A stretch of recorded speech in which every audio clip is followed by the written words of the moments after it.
Donald Trump finally decided to wear a mask in a symbol of his failure in his eyes to control the coronavirus pandemic throughout the country. He wore it in a visit to the Walter Reed Medical Center. And this is important. I don't want to give him credit, but I'm glad he did it because this is a symbolic gesture that will actually speak to his MAGA fan base and hopefully get them to wear masks. He had this little presidential seal on it, how cute. And he finally did wear a mask, which I think was a big deal.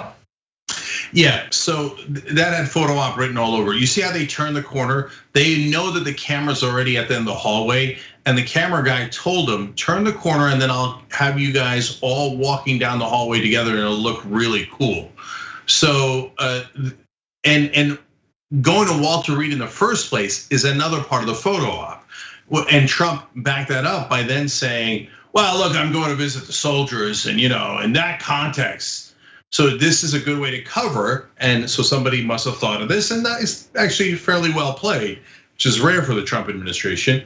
So he gets to say, look, in some contexts, I don't wear a mask, i.e. every context before this one. And in some contexts, it makes sense.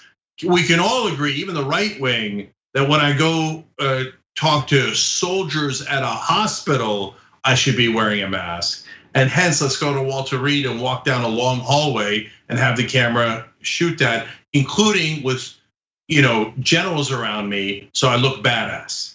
So this is photo op 101. But now here comes the twist. Good. If you want to spread the message that you should all wear a mask, you should do a really good photo op around it. So I don't mind it at all. And if it gets more right wingers to wear a mask, fantastic. Again, he was visiting wounded soldiers, so that's a part of the jingoistic thing. Not saying they don't deserve to be visited, but it's just part of the right wing playbook that they always try to play up. He said and made sure it was specific to this context. I love masks in the appropriate locations. That was his quote, which it should be everywhere. But Trump, he can only give an inch. He can't do fully the right thing. And then he has to take a dig at Biden, or he did on Thursday, about Biden wearing a mask, talking about the aesthetics, about how Biden maybe thinks he looks better, which seems like a shot at Biden's appearance, particularly petty and predictably on Sean Hannity's show. He walks onto the stage wearing this massive mask. There's nobody on the stage. And then he takes it off. He likes to have it hang off, usually the left ear. I think it makes him feel good, frankly, if you want to know the truth. And I guess that's okay. But when there's nobody around, you don't really have to do that. But he feels it's good, and I'm okay with it if he wants to do that. He's got the largest mask I think I've ever seen. It covers up a big proportion you'll be wearing of a mask face, at Walter and Reed? I think he feels he looks good that way. I walk around with a mask in New York, and I look better. There's no doubt about it. So you will be wearing a mask at Walter Reed on Friday? Yeah, I think if I'm in the right setting, if I'm with soldiers, people that I don't want to spread anything, and it's a lot of it's you spreading. Not them spreading, it's you spreading. No, and I don't want to cause a problem for anybody. No, I have no problem with masks, but it's got to be done at the right time. Why does it have to be done at the right time? Why don't you care about personal liberty? Like, people can wear masks whenever they want. A national mask mandate would save so many lives, but small point. It seems like Sean Hannity wants a fashion show with Joe Biden about mask wearing. He thinks he looks better. Maybe it's some sort of America's Next Top Model thing and they can face off. Yeah, how did they wear it? Okay, so a couple of things here.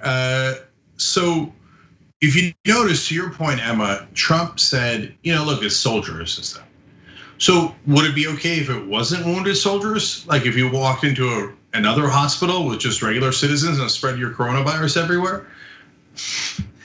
It's just, again, at every turn, they're bad guys. And second of all, he says it turns out it's you that could be spreading the virus. That's why you should be wearing the mask. Oh my God, people said that 4 months ago.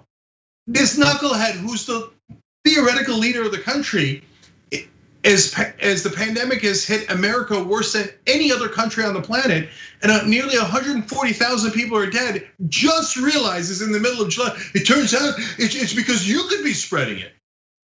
The rest of us already knew that. God, he's so unbelievable. So, all right, and then the last thing about it, like, the mask, it depends on the location, the setting, and the context. Not really. So nobody's saying you should wear a mask at home with your family. We get that. And there's normal context not to wear a mask when you're exercising outside and you're not anywhere near other folks, right? So we get that context. But if you're going inside a building, there's no reason not to wear a mask. I can't imagine a scenario where you shouldn't wear a mask. So, and it doesn't have to be a hospital filled with wounded soldiers for you to wear a mask. You should wear a mask in every hospital, but you should also wear a mask in every grocery store. God damn it, what's the downside? You don't look cool enough? And that's the conversation they're having. Well, I look cool in it. Biden looks cool. Do we look cool enough? Who gives a damn if you look cool enough? There's 140,000 people dead. They're incapable of empathy. When you sign up for a spend and save account at aspiration.com/TYT, we will plant 10 trees. Let's save the planet together.